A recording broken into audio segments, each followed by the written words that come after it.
Primeiro, eu quero reconhecer aqui que o Tribunal de Contas da União, os Tribunais de Contas, de modo geral, Ministérios Públicos, etc., tem, sim, feito um papel muito importante no combate à corrupção, né? Combate aos desvios, preciso reconhecer isso.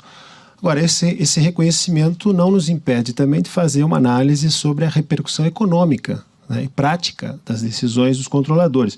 A gente vê que o controle hoje é um fator de risco na percepção de investidores e do mercado, em função de interpretações muito restritivas em relação a alguns temas muito sensíveis de contratos e licitações, e também de uma interpretação ampliativa da responsabilidade dos privados, né? Não raramente os privados são responsabilizados por decisões atinentes ao gestor público. Então, assim, eu acho que é preciso discutir essas questões e, quem sabe, revisitar a racionalidade dessas decisões, que em muitos casos se tornaram enunciados, se tornaram súmulas, né? São verdadeiros dogmas aqui dentro do TCU. A gente vai discutir aqui 3 temas, que são temas muito sensíveis e que são, alguns deles são sumulados, inclusive, né? Bom, em relação ao sobrepreço, eu queria dizer que, de uma perspectiva jurídica, eu não vejo muito sentido. Eu acho que as tabelas de preços são ferramentas importantes para que a administração pública reduza essa assimetria de informação com o mercado, consiga entender como é que se forma preço e se defender em relação a isso. Mas a gente não pode aceitar que o sistema de preços seja utilizado para responsabilizar o privado, que age sob um princípio de liberdade de formação de preço. Princípio constitucional, fundamental. O privado pode formar o seu preço. Assim se passa nas relações entre privados. O que a gente tem visto é uma utilização, na minha visão, e com todo o respeito ao Tribunal de Contas, e com toda a admiração pelo trabalho do TCU, eu acho que há uma atuação excessiva em relação a isso, né? O doutor Nicola comentou aqui sobre as exceções, etc., as adaptações, mas o que a gente vê nas decisões não é isso. As decisões são muito rigorosas e há um entendimento predominante no sentido de que a mera discrepância formal entre os preços da proposta e o preço da tabela configura sobrepreço e enseja, né, obriga o contratado a devolver os valores depois do contrato formalizado. Até vi um acordo muito recente aqui, que é o 1455 de 2018, que é um acordo que diz isso, quer dizer, não havia obrigação no edital de seguir a tabela referencial, não havia obrigação no contrato, portanto, e o Tribunal de Contas condenou a empresa a devolver os valores a essa diferença. E essa questão, não só em relação a sobrepreço, a outros assuntos, eu posso lembrar aqui, por exemplo, a diferença entre taxas fiscais, né, inscritas na proposta e as efetivamente verificadas na prática. Isso também tem sido objeto de controle e, não raramente, o Tribunal de Contas obriga as empresas a devolver a diferença. E depois do contrato formalizado e em regime de empreitada global, de preço global. Então, assim, eu acho que tem uma questão jurídica fundamental que a gente precisa rediscutir, que é a seguinte: pode mudar o preço do contrato? Será que pode, depois do contrato assinado, a gente pode ir lá e ajustar os preços? Porque, como o doutor Nicola muito bem comentou, quer dizer, é preciso funcionar para os dois lados. E se funcionar para os dois lados, a gente vai desorganizar a licitação.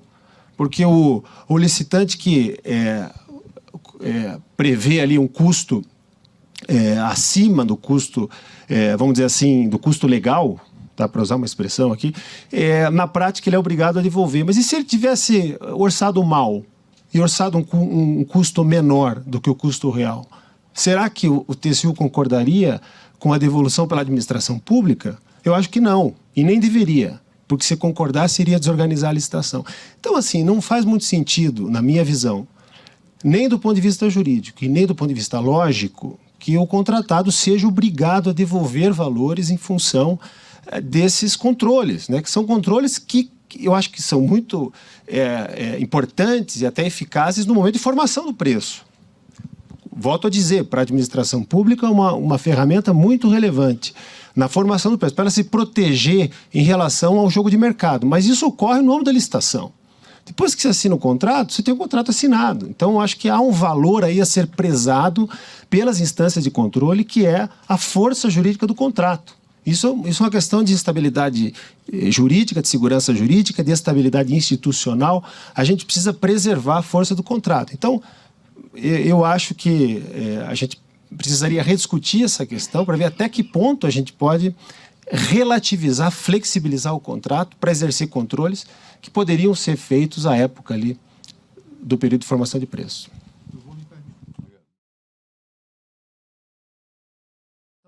Das alterações contratuais, eu acho que tem uma relação direta com o princípio da licitação, né? Alterações contratuais não convivem bem com a licitação. Quanto mais restritivo forem os limites para alteração contratual, mais a gente está prestigiando os valores da licitação, a isonomia na licitação. E em detrimento da maior eficiência, porque, evidentemente, em muitos casos, uma solução mais eficiente seria ter adaptações e alterações de contrato mais expressivas, né? Mas a gente faz uma opção aqui. O que a gente vê em muitos casos, na interpretação dos tribunais de contas, ministérios públicos, etc., é o inverso disso, quer dizer, é um apego à licitação, à isonomia. Então, há uma visão muito restritiva em relação à adaptação do objeto, alteração de contrato.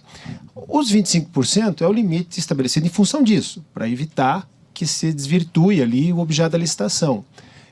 Esse limite, na minha opinião, ele já é um limite muito exigente para contratações, né, baseadas em projetos bem feitos.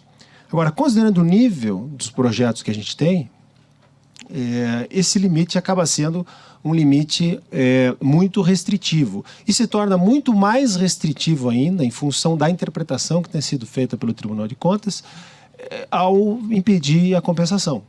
Então, a gente tem uma visão mais restritiva do que seria admitir, por exemplo, o critério da soma algébrica, como o Luiz Fernando colocou, admitindo-se compensações, né, entre acréscimos e supressões. Quer dizer, na minha visão, a interpretação que tem sido patrocinada pelo TCU em relação a esse assunto é muito restritiva e especialmente em função do nível de detalhamento dos projetos que têm sido gerados pelas administrações públicas.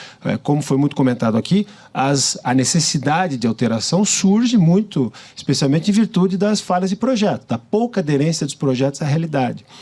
Agora, me chamou a atenção um comentário que foi feito aqui pelo Luiz Fernando, do Tribunal de Contas, em que ele referiu ali um caso em que o TCU admitiu que houvesse compensação entre acréscimos e supressões em virtude de se ter demonstrado ali que a melhor solução seria essa, ao invés de se ter muitos custos, né, de fazer uma nova licitação e de ter que rescindir contrato, etc.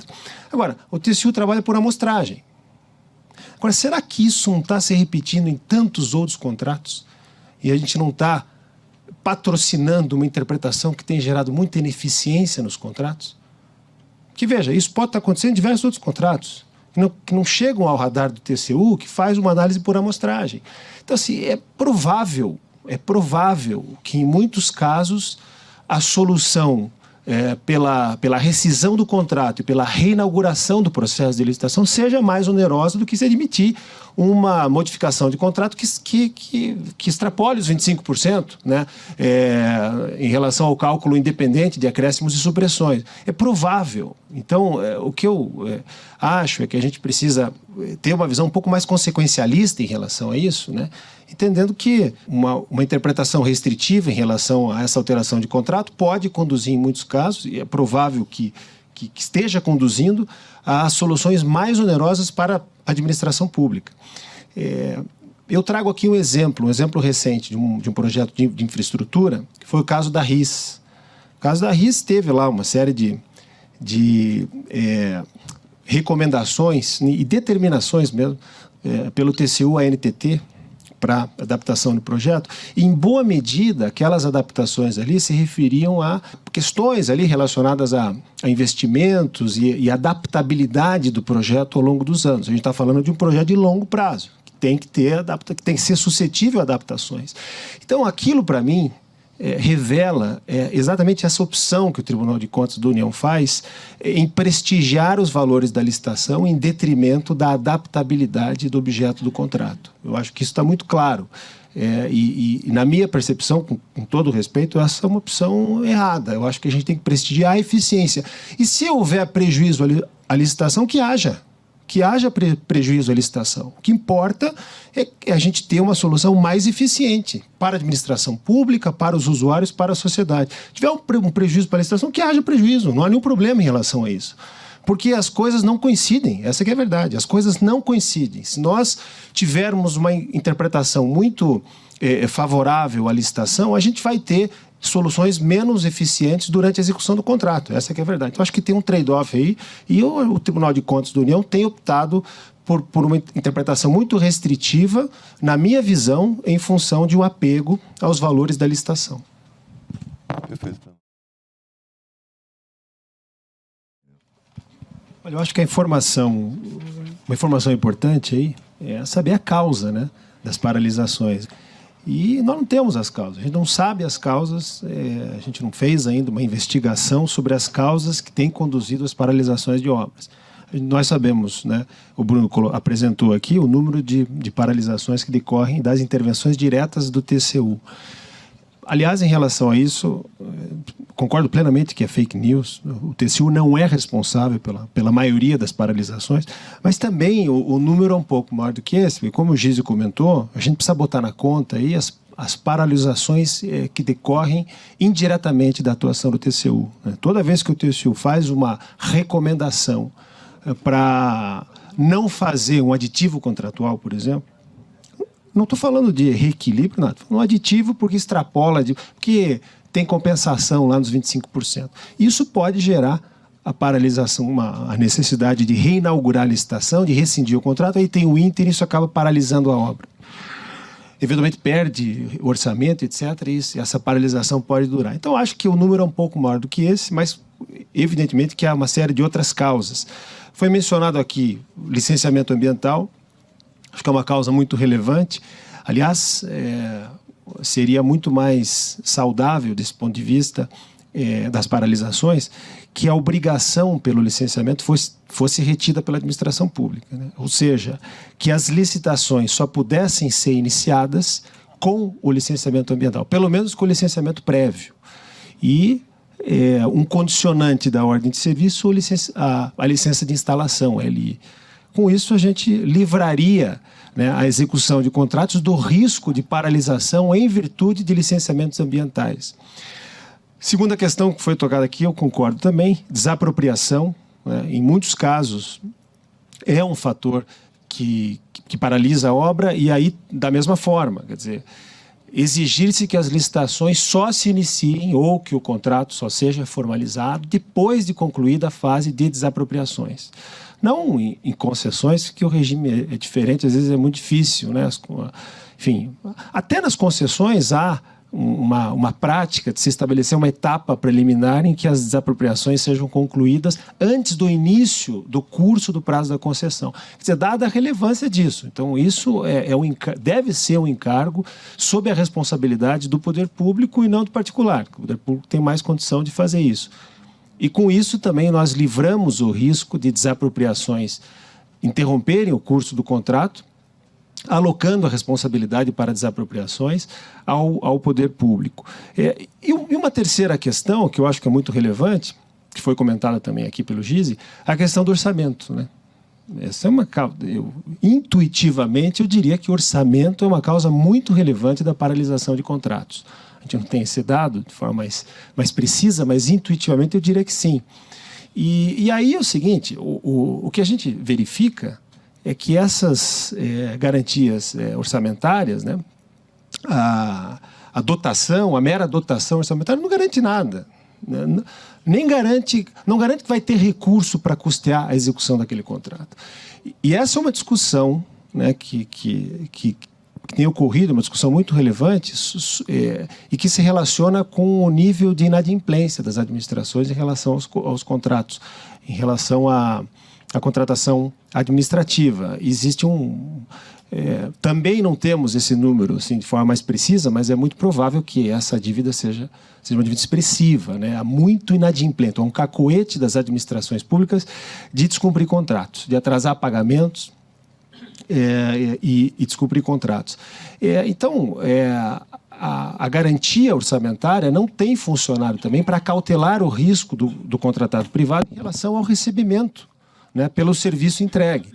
Então, assim, uma ideia também que tem sido defendida aí por alguns especialistas é a criação de contas vinculadas, né, de escrow account, para sequestrar recursos, para garantir o cumprimento dos pagamentos relacionados à execução do contrato. E isso, sem complicar muito, porque também tem todo um custo envolvido na estruturação de um fundo e tal, mas a ideia é semelhante, mas mais simples, estabelecer a possibilidade de contas vinculadas, em que o recurso é alocado e ele fica garantindo a execução do contrato. Isso seria uma forma também de evitar a inexecução do contrato por falta de recursos, por falta de orçamento. E, de outro lado, também acho que acabaria reduzindo o custo de transação, acabaria melhorando o ambiente para a contratação administrativa da perspectiva do mercado, na percepção de risco do mercado, porque o risco de inadimplemento é um risco relevante que é percebido pelo mercado e que incrementa o custo de transação. Então, acho que seriam essas aí as observações.